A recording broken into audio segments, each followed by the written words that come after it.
Today we're going to be fishing for largemouth bass with topwater frogs in the canal. Let's go rip them. Alrighty. Oh boy. Look at this, guys. Just pure juice. I think we're going to be able to load up. If there's some active fish, we are going to do really well right now. Let's get a blow up. Could you imagine, guys, 2 p.m. in the afternoon, we get a 6-pounder urban blow up? Nothing would beat that. Water's a little bit clear, which can actually be a good thing because this bait is going to be easily visible for any sort of bass that wants to come up and do a little bit of munching. Only bad thing is it's so clear that if we have a fish following our bait up, well, you know, they're going to see us and then they're going to get spooked. We got a bunch of cover behind us, so we're probably going to start walking back up toward the street and see if we catch anything around the cover. I just wanted to throw around in the open area real fast just to see if maybe there were a few cruising fish, because typically if the fish are cruising you could pull at least a couple of them. I mean, look how it just gets better and better, guys. It looked like we had a swell. Could have been a carp that we spooked, but it could also be a bass. All right, let's get this on top of that little mat. Just kind of set it there. Do a light little movement. Those fish can sense when something's sitting on that mat. So a lot of times you don't need to do much movement, if any movement at all, and they'll just come up and hit it. Especially in the urban scene, because they don't see this kind of mossiness very often. Very few fish see this. Bunch of bluegills, y'all. Bunch of bluegills followed it up. It looked like a bunch of tilapia at first. There they go again. That's a really good sign. With all those bait fish following this up, you know there's some big bass around them. Wherever you find little bait fish like that, you'll find some predators. I know a lot of you guys are gonna be like, man, throw a stick bait, throw a paddle tail, throw a weedless Ned rig. But I can't. I gotta get a topwater. Oh boy. That's it here. That is it here, folks. A lot of water movement, my goodness. Wonder what would happen if I just let this flow in the current. Give it a couple pops, make it look like a frog injured. Come on, up in the shade. Up in the shade. Bam! Oh my goodness! Oh my goodness! Guys, oh my goodness! What the? Oh boy, that was so exciting. That bite was insane. That was truly something incredible. Check this out. Check that beautiful bass out right there. That was such a sick eat. That was insane. Right in front of that pipe. I couldn't even get a hook set because he smacked it so freaking hard. That was insane. I mean, you could hear that pop. He ate that thing so hard that I didn't even have to set the hook and he just pinned himself. That is when you know you had the right bait on for that specific fish. Oh my goodness. 2 p.m. in the afternoon. Topwater bite. It's actually 3 p.m. now. We've been fishing for a little over an hour with nothing to show for it except for that beautiful fish we just hooked up with. It's got to make those long casts. I think that the murky water is just a little bit better. The fish are a little bit more willing to come up and hit the bait super aggressive. Just give them that little bit more protection. Look at that big old gizzard shad right there. That is why there's some giant bass in these little tiny canals, because of those gizzard shad. Those fish, they have a lot of really good forage to eat up in these areas. You know, they got the tilapia, they got little minnows, they got shad. So for whatever size the bass is, they have a forage to eat. And then once they start to get big, they go after those gizzard shad, and man, they get freaking girthy. Some of the bass you catch out of these micro canals are just insane. All right, guys, so far today has been an absolute blast. You know, the first spot, I was really feeling confident about it. All that algae up top, I thought we were gonna catch a couple fish. We haven't hooked up with every fish, which is totally okay. I mean, shoot, we're frog fishing. You're not gonna hook up with every single fish. Sometimes they short bite it, sometimes they down it.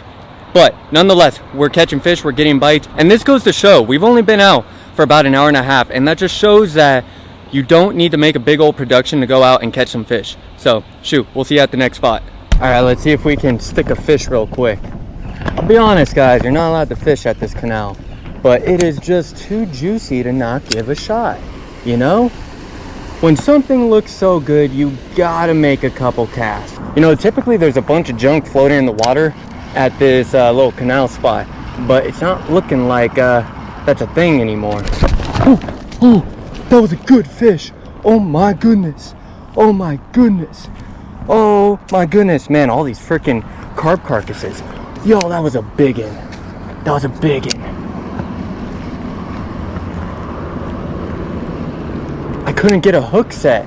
That's such a weird angle. Oh my goodness. I suck. That fish came out of nowhere too. Got him. All I did was pop it. All I did was pop it a little bit, and the dude came up and crushed it. And that is a beautiful fish right there, guys. That is a beautiful bass. All right, guys, beautiful little bass right there. He's bleeding a little bit, so I want to get him back in. I want to get him back in so that he could get that water pushing through his gills again.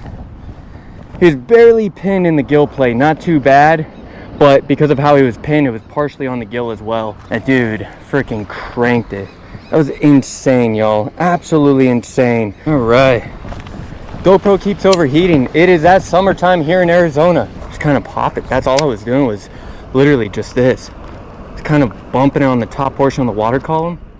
Literally no kicking of the tails or anything, and that dude just crushed it. All right. Oh my goodness. Oh, he popped off. No.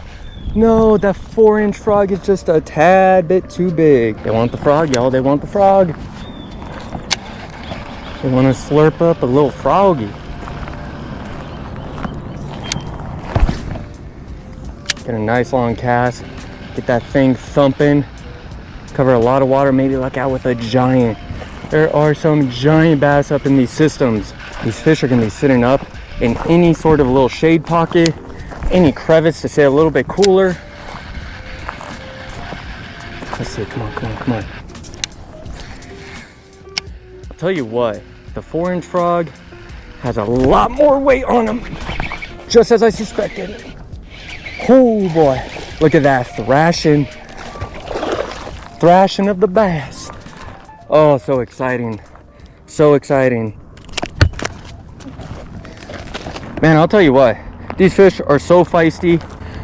They are a pain. I knew there was gonna be a frog fish up in there, up in that little shaded pocket. All right, guys, so we are at the very last spot. Hopefully we can luck out with at least 1 or 2 more fish, maybe a big one. I know the small canal system has giant bass in it, and I feel like a couple ways to do it is either throw a big swim bait, a glide, or a topwater frog. And I think that this frog is capable of getting us a big bite. Time will tell. Let's get out there. We gotta make this one quick. What if we got there right away? First cast. I just don't see this canal being a very productive topwater. Oh, I lied. I lied. It's productive. I lied. Oh, it's a good one. All right, guys. So I was just talking crap about this little canal, saying, you know, I don't think that this canal is going to be a very productive topwater canal. Yeah, well, I lied. Second cast in, we get a blow up. Oh my goodness. Can't have 2, right? Can't have 2 here. Oh my goodness. That's why you don't talk crap about any fishing spot whatsoever, because you never know. Anywhere can be productive. Ooh, that went. Oh my gosh. Big hits, y'all. Big hits. That's a better bass. That's a better bass. That's a better bass. Oh my gosh. All right, guys. Check this bass out. Beautiful fish right there. Gotta freaking love it. They are down in the frog. Down in it. One last look at her. Check that out. Beautiful fish. We gotta love it.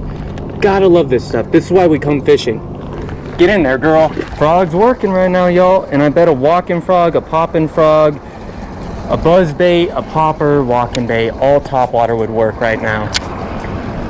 I mean, if this sucker's working, they're all gonna work.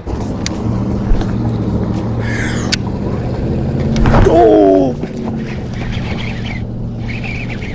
Guys, they're sitting underneath that metal lid.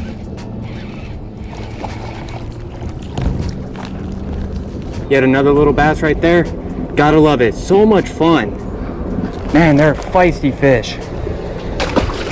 That is so sick. Maybe they're just hearing that skittering right up top and they think it's obviously some sort of bait fish and they are just not liking it. That's where I want it, right up on the concrete. Right on the edge. Give it a nice ambush point for all the bass. Oh my gosh, that's exactly why we wanted to flip it up there.